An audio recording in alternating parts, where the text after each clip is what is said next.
sy atsika fa ny fahasoavan'Andriamanitra miaraka amintsika. Isika fa ny fahasoavan'Andriamanitra miaraka amintsika noho izy atsika sandrivaky sy asantsika miaraka aminy. Ny fianakaviana no taniketsa ipoiran'ny vocation. Déploie ton cœur et viens nous sauver. Délivre-nous de nous, délivre-nous de tout. Fa sisika tokoa fa ny fahasoavan'Andriamanitra miaraka amintsika. Sisika fa ny fahasoavan'Andriamanitra miaraka amintsika noho izy atsika sandrivaky sy asantsika miaraka aminy. Fa olo raika atokotran'isika ao aminy, fianakaviana iray ao aminy, tsy misy hevitrevitra. Ny olo no mampizara indraindray fa Andriamanitra i Jesoa lay mpiandrony tsara raha n'olotra ny aina olo raika, ary ao amin'ny fiangonana ao amin'ny eglizy dia sambatra antsika mahasapa an'izay.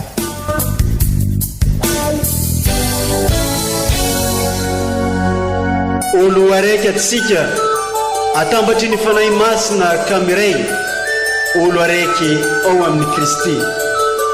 Fandaram-pampianarana iarahanao amin'ny son excellence Monseigneur Benjamin Marc Caramarson eto amin'ny radio Fagniry.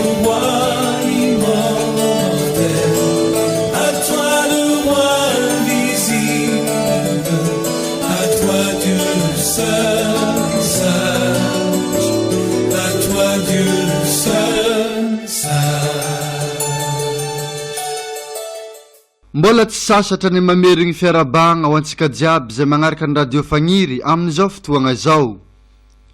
Ankafaliagna ihany koa no iarabanay antsika jiaby fanahitratra zao alahadin'ny sampankazo izay sorona maso nandinihantsika ny fijalian'ny Tompo.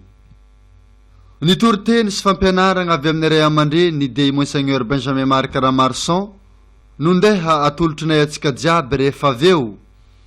Fa mialohan'izay dia andeha hanaraka reto vakiteny reto atsika mba ahafahantsika mandinika bebe kokoa ny fijalian'ny Jesosy Kristy tompontsika. Ka ny vakiteny masina voalohany bokiny izay ampaminagny ao amin'ny toko 50 ny 14 ka hatramin'ny 7. Tsy nafianiko tamin'ireo nandratsa ahy ny tavako ary fantatra fa tsy menatra aho. Nomeny ny Tompo Andriamanitra ny lelan'ny mpianatra aho mba ahaizako mankahery ny reraka amin'ny teniko. Mamoha ahy isa-maraina izy, mamoha ny sofoko izy mba hienoako ohatran'ny fiain'ny mpianatra. Nosokafan'ny Tompo Andriamanitra ny sofoko ary tsy mba manohitra aho na mihemitra akory. Natolotra tamin'ny pikapoka ahy ny lamosiko ary tamin'ireo nanongotra ny volombavako ny takolako. Ary ny tavako tsy nafeniko tamin'ny latsa sy ny rora.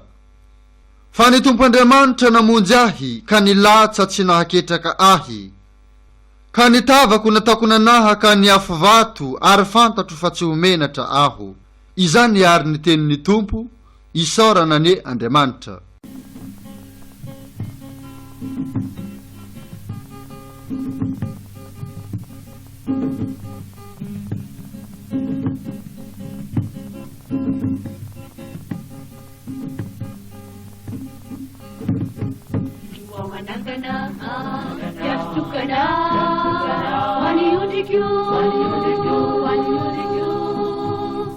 Iziannu itundaka piadanasi, Iziannu itundaka ampiadanasi. Juawanangana piastukana, waniudiku,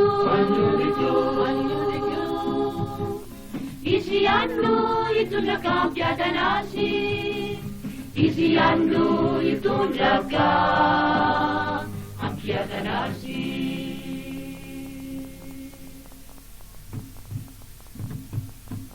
Izy tompony fiandry, saoko saondry fiandriny, Ibaurininna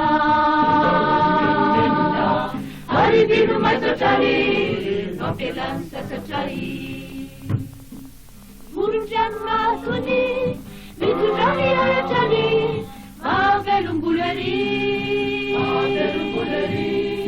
Arilala pamarinana Vitaria nintiaku Kuninai tunyanarani Arilala pamarinana Vitaria nintiaku Kuninai tunyanarani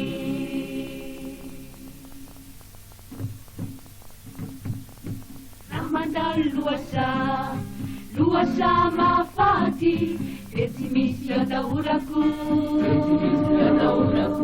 Kayewe na wakateina Sikibami ya ruai Papan-panlona Sausuan na sakapu Aime na manusta Lilu-lilu sa liluaku Kasapumur na singaku Enika sambaranau Lilu-lilu sa liluaku Kasapumur na singaku Enika sambaranau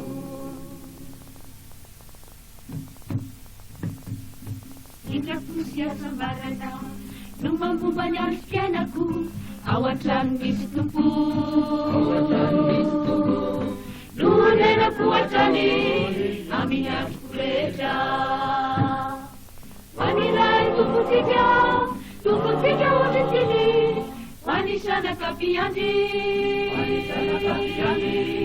Wanilai panai masina Kisara-sara ramteluna Kuninai tatera Wanilai panai masina Kisara-sara ramteluna Kuninai tatera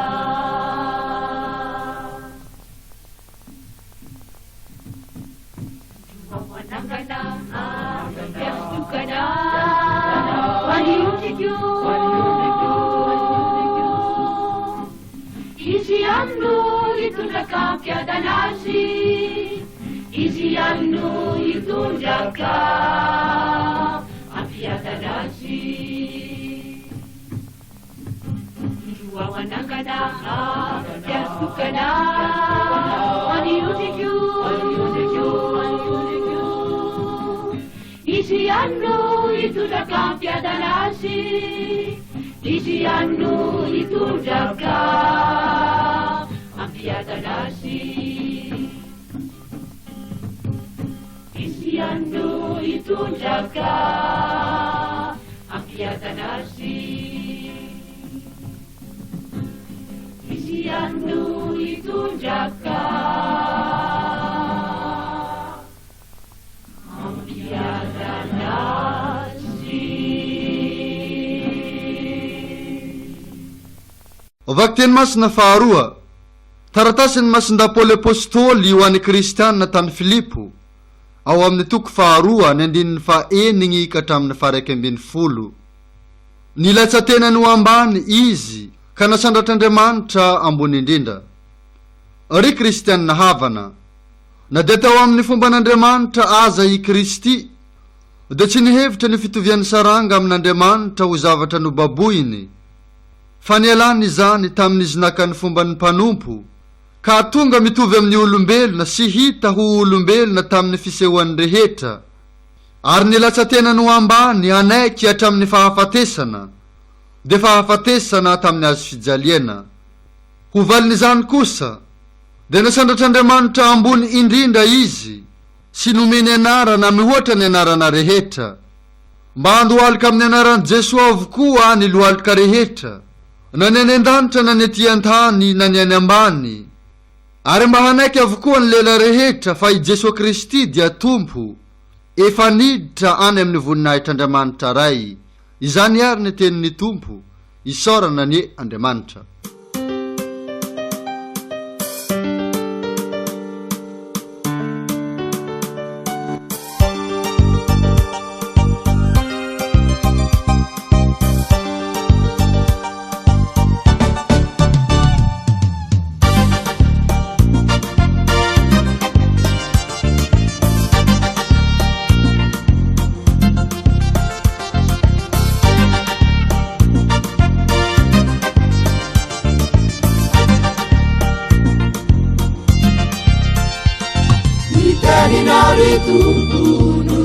mavelona ny teninary tompo masina ny teninary tompo no teny mavelona ny teninary tompo masina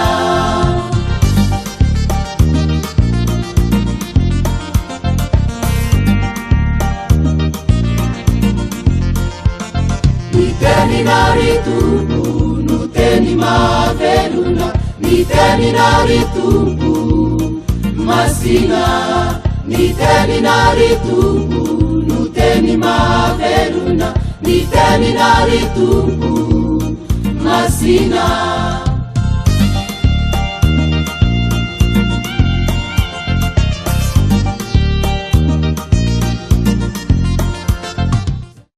Fijalian'i Jesosy Kristy tompontsika no saratany masindahy Matio ao amin'ny toko 120.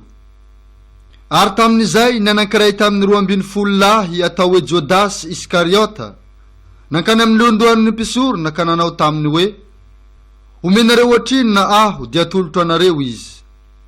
Dia nanisa farantsakely 30 azy izy ireo.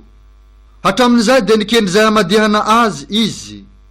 Ary tamin'ny andro voalohany ny fihinanana ny azima dia nanatonan'i Jesosy ny mpianany nanao hoe aiza no tianao anamboaranay hihinanana ny paka. Dia hoy Jesosy taminy mankanesa any an-tanàna any amin-dranona ka lazao aminy hoe efa akaiky ny fotoan'androko ka hanao ny paka atao aminao aho sy ny mpianatro. Nanao araka izay nasain'i Jesosy nataony ny mpianatra ka nanamboatra ny paka. No nariva ny andro dia nipetraka nihinana izy mba amin'ny mpianany 12 lahy teo ampihinanana dia hoy izy lazaiko marina aminareo fa ny anankiray aminareo hamadika ahy. Nalahelo mafy izy ireo ka samy nanontany hoe moa izaho va izany tompoko. Dia namaly izy ka nanao hoe izay ny ara nanajoboka ny tanany tamoko tao andovia izy no hamadika ahy. Ny zanak'olona dia mandeha araka ny nanoratana azy kanefa loza ho an'izay hamadika ny zanak'olona tsara ho azy ny tsy teraka. Dia mba niteny Jodasy ilay namadika azy nanao hoe rabi moa zaho va izany ka novaliany hoe voalazanao. Mbola teo ampihinanana dia nandray mofo i Jesosy notsofiny rano sy novakiny ary nomeny ny mpianany ka hoy izy reso ary hano fa vatako ity.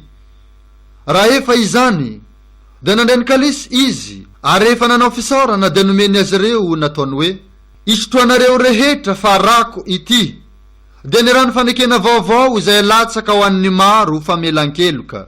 Lazaiko aminareo fa tsy hisotro amin'ny itony vokatry ny fotoboaloboka itony intsony aho ambara-piavin'izay andro iarahako misotro aminareo ny vaovao indray any amin'ny fanjakan'ny raiko. Ary rehefa nanao ira fisaorana izy ireo dia lasa nankany amin'ny tendrombohitra Oliva. Dia hoy Jesosy taminy ho tafintohina nohon'ny amiko ianareo rehetra ny oalina fa efa voasoratra hoe ho kapohina ny mpiandry dia hiahaka ny ondry andrasana. Fa rehefa tafatsangana aho dia ialohanareo any Galilea. Fa i Piera namaly hoe na dia ho tafintohina nohony aminao aza izy rehetra izaho tsy ho tafintohina nao vinanao vina. Ary hoy Jesosy taminy lazaiko marina aminao fa ny oalina alohan'ny maneno akoho dia handra ahintelo ianao. Fa hoy i Piera taminy na dia hiara-maty aminao aza aho tsy handao anao. Mba nilaza toy izany koa ny mpianatra rehetra. Tamin'izay Jesosy sy ny mpianany dia tonga tao amin'ny saha anankiray atao hoe Getsemania. Ary hoy izy tamin'ny mpianany mipetraha eto ianareo raha mbola mankany ivavaka aho. Ary nitondrany Piera sy izy roa lahy zanak' Zebede hiaraka aminy izy dia nanomboka nozoiny alahelo sy fahoriana mafy ka hoy izy tamin'izy ireo ory ny fanahiko ka hila afaty ahy. Mijanona eto ka miaraha miarotory amiko. Ary noho nandroso kely izy dia nihohoka tamin'ny tany ka nivavaka nanao hoe raha azo atao aoka ho esorinao amiko ity kapoaka ity. Kanefa aoka tsy nisitrapoko aneo tanteraka fa ny anao. Dia nakao amin'ny mpianany izy ka hita ny fanatory ireo dia hoy izy tamin'ny Piera hay ianareo tsy nahazaka ny miarotory amiko ora iray akory. Miambena sy mivavaha mba tsy ho latsaka amin'ny fakampanahy ianareo. Marisika ihany ny fanahy fa ny nofo no osa. De nandefandroany izy ka nivavaka hoe, Raiko, raha tsy azo sorona ity kapoaka ity fa tsy maintsy hosotroiko, dia aoka ho tanteraka ny eny sitraponao. Ary niverina izy ka nahita azy natory fa efa navesatra ny masony. De nilaozany ireo ka nandeha indray izy nivavaka fanontelony.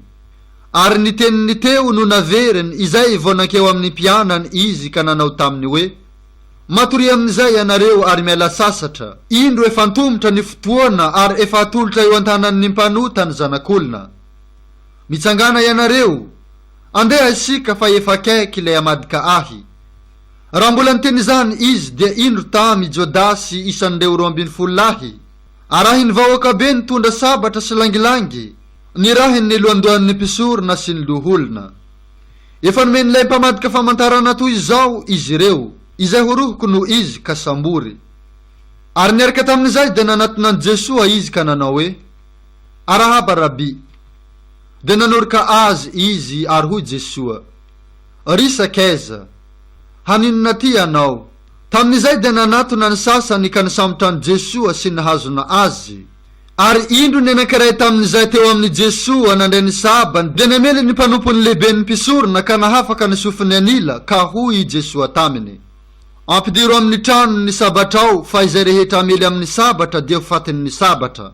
Moa ataonao fa tsy mahazo mangataka amin'ny raiko aho ka aniraka anjely tsy omby legiona 12 izy hoeto amiko. Fa atao ahoana ary no ahatanteraka ny soratra masina izay milaza fa tsy maintsy ho tonga izao. Ary tamin'izay dia hoy Jesoa tamin'ireo, mova tsy isambotra jolahy ianareo mitondra sabatra sy langilangy isambotra ahy. Nipetraka isan'andro teo aminareo aho, nampianatra tao amin'ny tempoly, nefa tsy nosamborinareo. Fa tonga izany rehetra izany mba ho tanteraka izay voasoratry ny mpaminany. Ary tamin'izay dia nandao azy ny mpianatra rehetra ka nandositra. Ary izay nisambotra ny Jesoa dia nitondra azy tany amin'ny Kaifa lehiben'ny mpisorona, izay nivoriany ny mpanoradalana sy ny loholona. Nanaraka azy teny lavidavitra teny i Piera hatrany atokotanin'ny lehiben'ny mpisorona. Niditra tao izy, dia niara-nipetraka teo amin'ny mpiandry raharaha mba hahita izay farany. Tamin'izay ny lohandohan'ny mpisorona sy ny loholona rehetra, dia nitady izay ampanganalaingahan'i Jesoa hamonoana azy, fa tsy nahita na dia betsaka aza ny vavolombelona mandainga tonga teo.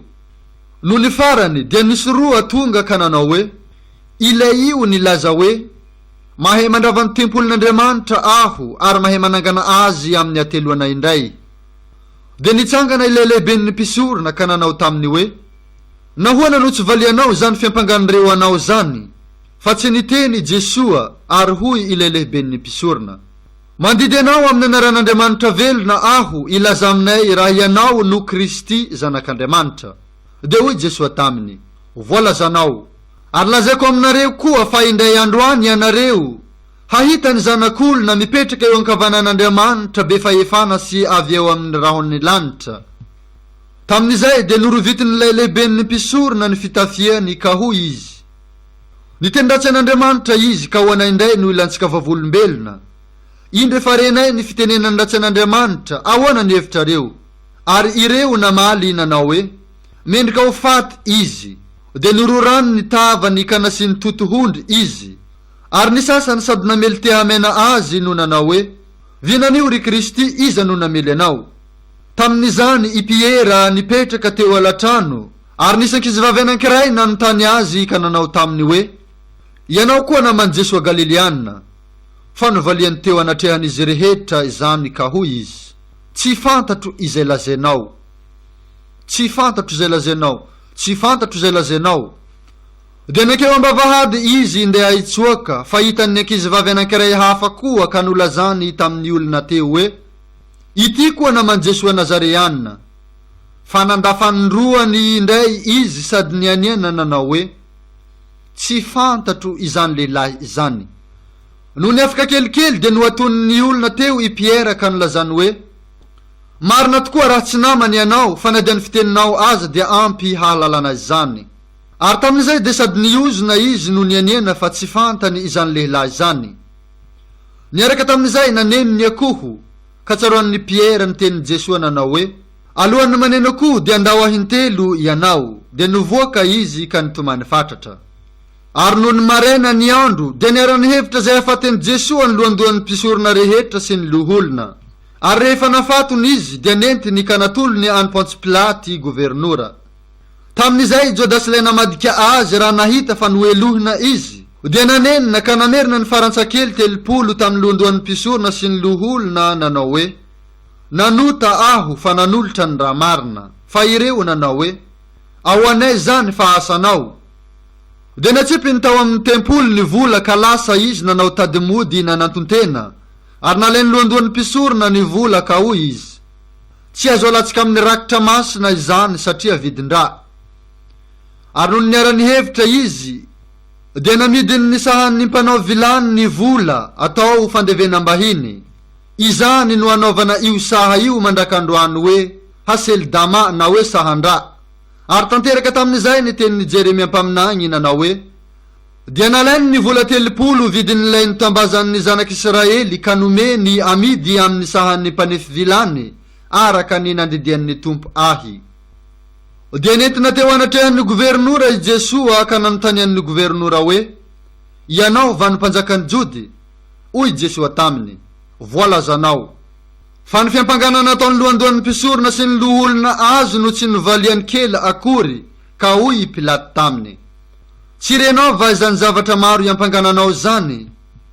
Fa tsy namaly izy na dia indray-mbava aza ka gaga de gaga ny gobernora. Ary isaky ny fetin'ny Paka dia fanaon'ny gobernora ny mandefa mpifarotra anankiray tian'ny vahoaka. Ary tamin'izay dia nisy mpifarotra anankiray malaza atao hoe Barabasy. Ka rehefa nivory ny vahoaka dia hoy i Pilaty taminy iza no tianareo alefako ho anareo, i Barabasy sa i Jesosy izay atao hoe Kristy? Satria fantany fa fialonana no nanoloran'izy ireo any Jesosy. Ary raha nipetraka teo amin'ny fitsarana izy dia nampaniraka taminy ny vadiny ilaza hoe aza manao na inona amin'io lehilahy marina io ianao, fa nampahory ahy be ihany no nanofisako azy alina izay.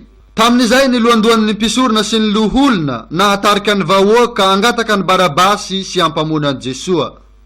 Dia nitenindray ny gobernora nanao hoe iza no tianareo alefako ho anareo amin'izy roa lahy?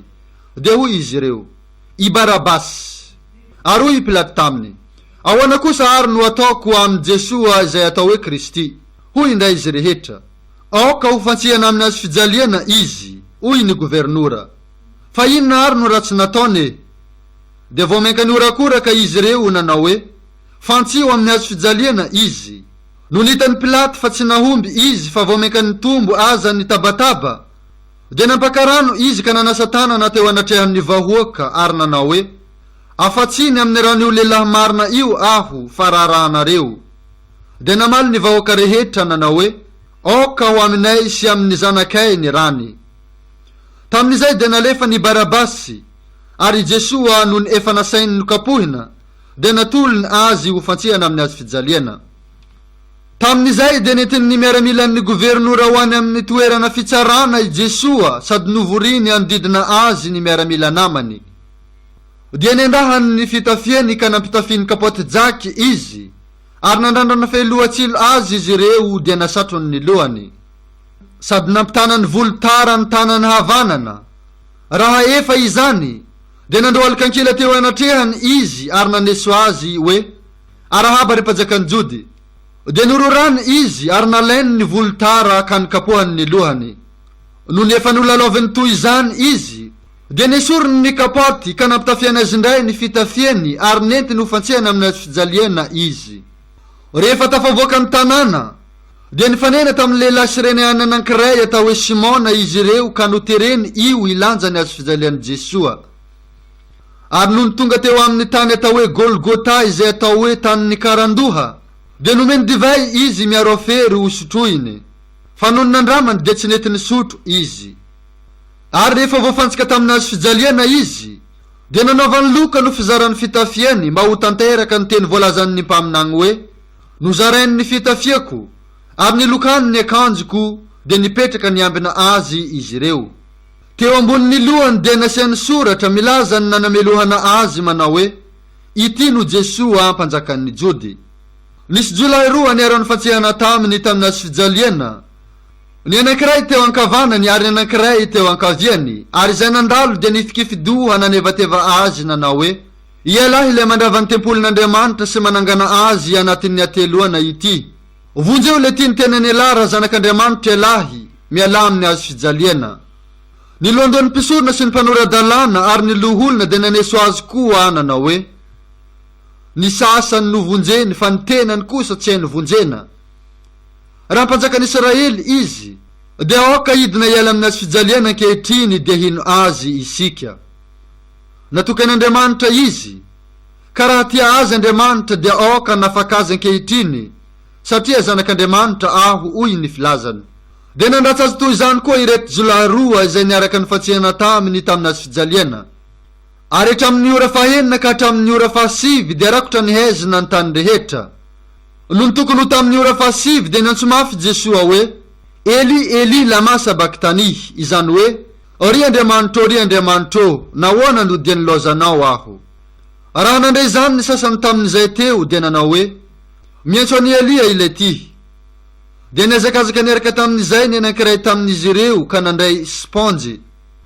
Nono novontosan'ny vinaingitra dia nitozany volotara ka natohony azy ho tsintsefiny fa ny sasany nanao hoe, aoka hoe hozahantsika raha ho avy hanafaka azy i Elia.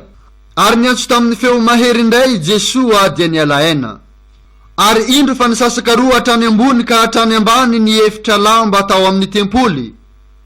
Nihorohoro ny tany, nitresaka ny vatolampy, nisokatra ny fasana. Ary betsaka ny fatin'ny olona masina efa nodimandry no nitsangana. Ka noho efa nitsanganko velona i Jesoa, dia nivoaka tamin'ny fasana izy ireo ka niakatra tany an-tanàna masina ary niseho tamin'ny maro. Ilay kapiteny sy ny fehiny niambina any Jesoa kosa noho nahita ny horohoron-tany mba amin'ny zavatra rehetra tonga teo, dia raiky tahotra mafy ka nanao hoe, tena zanak'Andriamanitra marina io lehilahy io. Tena zanak'Andriamanitra marina io lehilahy io. Nisy vehivavy maromaro koa nitazana teny lavidavitra, dia ireo izay nanaraka an Jesoa sy nanompo azy hatrany Galilea. Anisan'ireo i Maria Madeleine sy Maria reniny Jakoba sy Josefa ary ny reniny Zebede. No nariva ny andro, dia nisy lehilahy manan-karena anankiray avy any Arimasia atao hoe Josefa izay mpianatry Jesoa koa. Nanatona ny Pilaty ka nangataka ny fatin'i Jesoa dia nasainy Pilaty nomena azy. No rasin'ny Josefa ny faty dia nofonosiny lamba fotsy madio, ary naleviny tao amin'ny fasana vaovao no lavahana tamin'ny vatolampy izay nampanaoviny ho an'ny tenany. Nono nakodiany ny vato makadiry tamin'ny varavaram-pasana dia lasa izy. Ary Maria Madeleine sy le Maria anankiray dia teo ka nipetraka nanandrify ny fasana. Ny ampitsoniny izay andro fiomanana, dia nivory tany amin'ny Pilaty ny lohandohan'ny mpisorona sy ny farisianina ka nanao hoe, tompoko, tsaroanay fa fony mbola velona iny mpamitaka iny dia nanao hoe, rehefa afaka ateloana dia hitsangana aho. Ho asavembenana ny fasana ambara-pahafaky ny andro fahatelo, fandrao sokoiny ny mpianany ny fatiny, dia lazainy amin'ny vahoaka hoe, nitsanganko velona izy ka ho ratsy ny fitaka farany noho ny voalohany. Dia hoy Pilaty taminy, manampiambina ianareo ka mandehana ambeno araka zay ianareo. Nono nandeha izy ireo, dia sady nasintomboka se ny vato, no nametraha ny mpiambina teo mba azahoan'ny antoka marina ny amin'ny fasana. Izany ary ka ankalazaontsika fa masina ny tenin'ny Tompo, derany ho anao ry Kristy.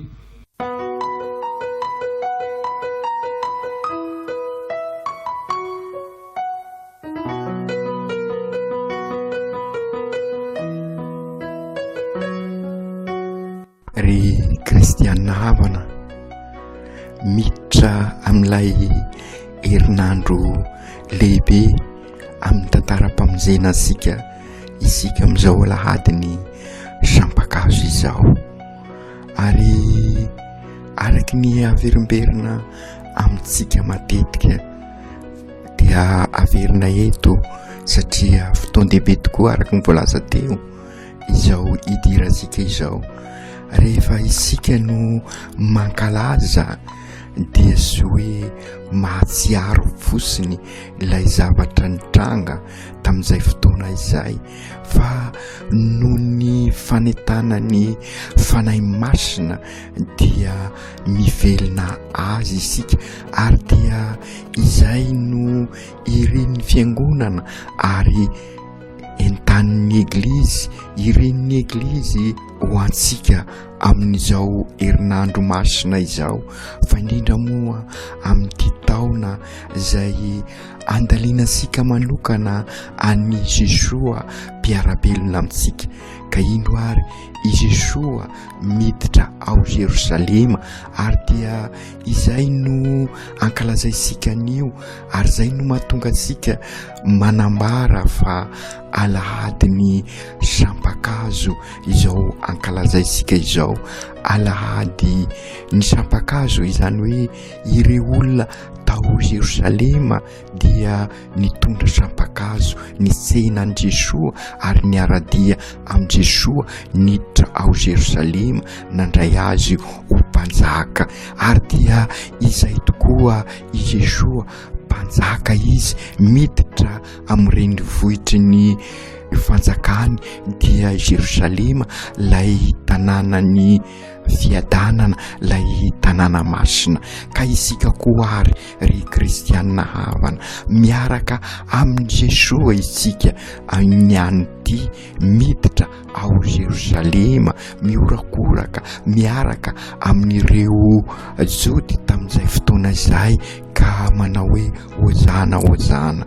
Izay tokoa rehefa mahomby ny asa ao tanterahisika dia sy misahatra tsika no mioby. Fantaro koa nefa ry kristianina havana, ary io ny tena zava-dehibe, ary io ny fotom-pampianarana tian'ny eglizy ho saintsaintsika, fa raha i Jesoa no miditra ao Jerosalema dia miditra amin'ny famonjenasika izy, zany hoe manomboka amin'ilay herinandro masina izay vakivakitsika, ary eno isika tsara ireo tenin'Andriamanitra ho vakina amintsika ka mba hiditra ao am-posika, ka hiaraka miditra am Jesoa ao Jerosalema sika, ka raha miara-maty aminy amin'ny fahotana dia hiara hisangana aminy. Ary dia izay niezaka nataosika tamin'ny karemy, sy Jesoa lavitra tokoa i Jesoa izay miara-miditra amintsika amin'ny Jerosalema, miditra amin'ny fiainantsika. Zay ilay Jerosalema, zay ilay Jerosalema tanàna masina, zay ilay Jerosalema tanànany fiadanana. Dio fiainansika io raha miara-miditra amin'ny Jesoa isika, ka mamono ireo zay fahotana mikiky ny fiainansika, ka mahatonga an'ireny korontana, mahatonga an'ireny adiady sy herisetra, ka mifanipaka toy ny valalakarona isika, mifanapotika. Ka izay no nidiran'i Jesoa, miditra amin'ny fiainansika tokoa Jesoa, manapotika an'ireny fahotana ireny, nanaiky ho fahotana izy izay sy mpanota mba hanafaka atsika amin'ny fahotana. Ka izay indrindra ry kristianina havana no dikan'izao hoe sampakazo, isika mitazona ny sampakazo iny dia manambara ny finoansika an'i Jesoa, i Jesoa izay hiditra amin'ny fiainansika tokoa, ary izay no iresika amin'izao fankalazana ny herinandro masina izao. Ka Jesoa mpiarabelona amintsika tokoa, anapotika an'izay rasy rehetra, ka anangana ansika amin'ny tsara, ary ny tsara dia ny mahatonga antsika ho zanak'Andriamanitra, miarabelona amintsika izy, ary miara-miaina amintsika, miara-dalana amintsika, ka miroso hatrany ary sika amin'izao fidiransika amin'ny herinandro masina izao. Ary dia izay no ambarany ireo tenin'Andriamanitra izay aroso amintsika amin'izao alahady ny sampakazo izao. Ary ny vakiteny voalohany ho renesika dia tsy iza fa ny tantara izay mpaminany izay manambara fa izy soa tokoa dia sy lavitra antsika fa nandray ny rofosika rehetrarehetra izy araka ny voalazan'izay empaminany sy nafeniko tamin'ireo nandasany tabako ary fantatro fa sy omenatra aho izay tokoa no Andriamanitsika Andriamanitra izay nandray ny rofosika rehetrarehetra izay rehetra mahamenatra sika dia ny fahotana ka avy amin'ireny no nipoirany famozena eo amin'ny fiainansika rehetrarehetra ka ho fampianarana velona ho ansika izay aza matahotra isika miatrika anireny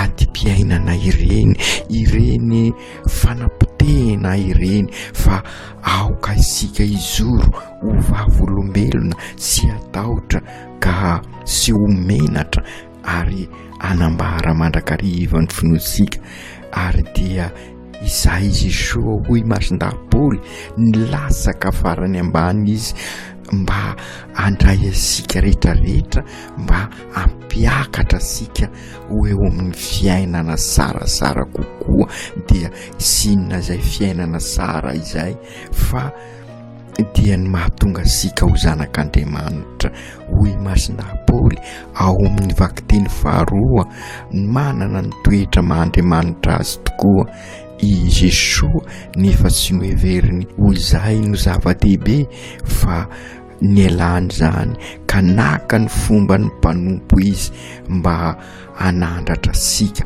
ho zanak'Andriamanitra izay tokoa zany ny lalana tsy maintsy izorasika amin'izao fidirasika amin'ny herinandro masina izao manana fanetretena manaiky mpanompo izany hoe anasoa ny hafa ary izay ny dikany famozena fanasoavana antsika ary izay koa ny antam-piainantsika maha-kristianina sika dia ny anasoa ny hafa ka izay indrindra re kristianina havana no dikany evanjely lavabe izay renesika amin'izao zany hoe tantara ny fizalian'i Jesosy zany hoe ny fanompoan'i Jesosy lay nidinany farany ambany ary dia hitasika amin'ireo olona maro samihafa ary izay ny tian'ny eglizy ho sapasika matoa ny vakiana manontolo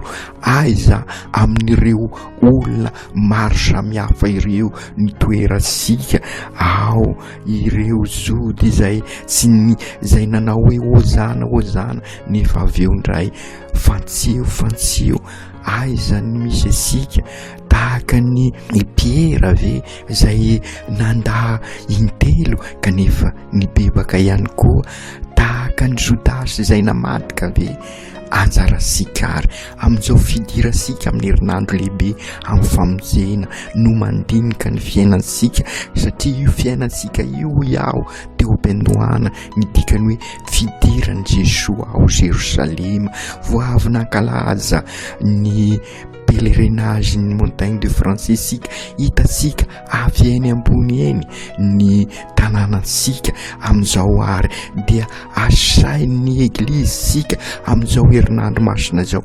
hihiditra amin'ny fiainansika hihiditra ao amin'ny fiainam-pianakaviantsika ary miaraka amin'ny Jesosy mpiara-belona amintsika isika ary dia araka ny voalazan'ny masindahapoly dia nanaiky ho farany ambany i Jesosy mba hamonjenantsika mpiara-belona amintsika tokoa izy ary dia sy nanafina ny tavany sy nanafina ny sorany ary dia ny potipotehany ny endrika maha-Andriamanitra azy mba hahatonga asika ho endrika Andriamanitra ary dia izay tokoa sy maintsy potipotehesika ny fahotana ny rasy andresasika ny tsara ary aroty ary ry kristianina havana izao herinandro lehibe izao hiavanantsika bebe koa amin'Andriamanitra hiavanantsika bebe koa amin'ny mpiara-belona amintsika hiavanantsika bebe koa amin'ny tontolo manodidina sika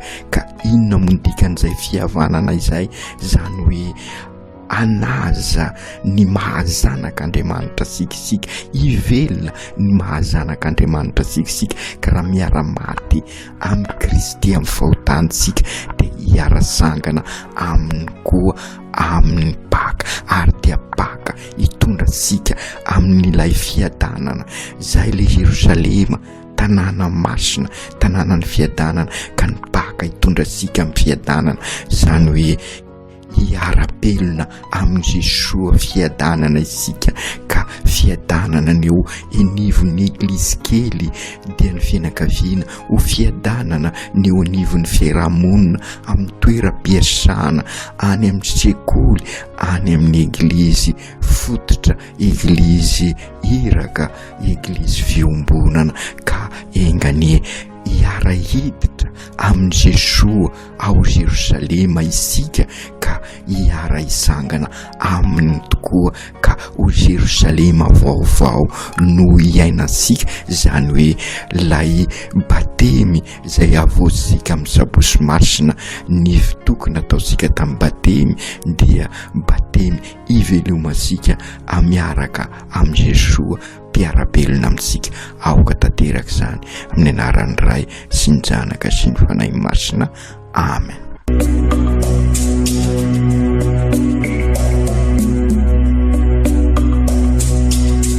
Tsy atsika fa ny fahasoavan'Andriamanitra miaraka amintsika.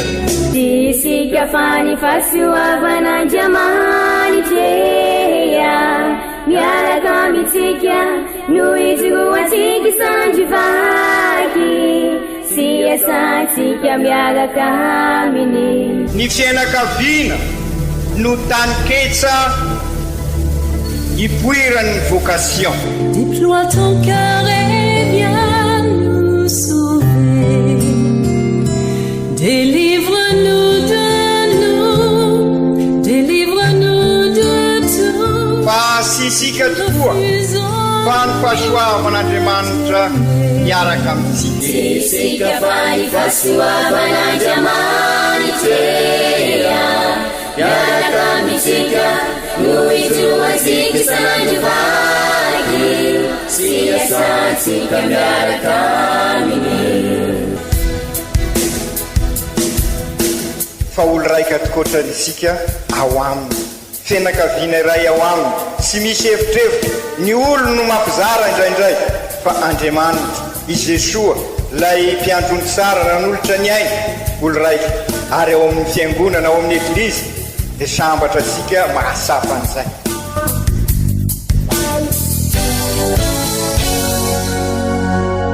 Olo araiky atsika atambatry ny fanahy masina kamiray, olo araiky ao amin'ny Kristy.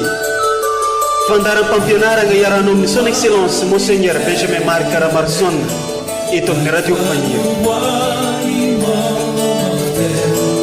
À toi le roi invisible, à toi Dieu seul.